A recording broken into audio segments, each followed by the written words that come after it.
Nekina ekikyabege bosi wekegambero no MCA Werigoma Nyambega gisesa igoro yokungusana na ase echiro ya Keroka honigo abwatani ababeta bagweso kyabene nabayigo gotarira chinsemecho elinde koligereria omubaga Kisii na Nyamira ase tauni ya Keroka kolende nigo barachikwena na oroboti kubwatikana na alia banyorete.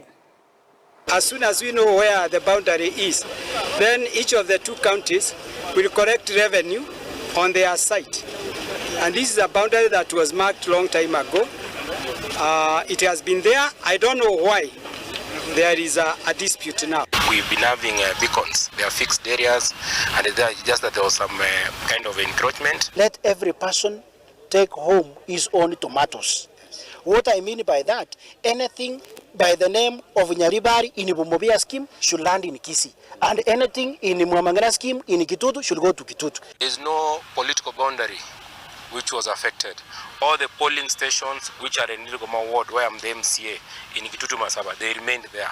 All the polling stations in Chuni ward, all of them which is in Nyaribari Masaba, they remained there. We only respect the political boundaries that are there, that have been given by IBC because the IBC boundaries are clear and the boundaries on the yellow line. The maps are there. You cannot come to use foreign maps here and then you are just telling us that those are the boundaries. No. If any party will want to disobey a direction which is given by the court, then of course there are consequences which the court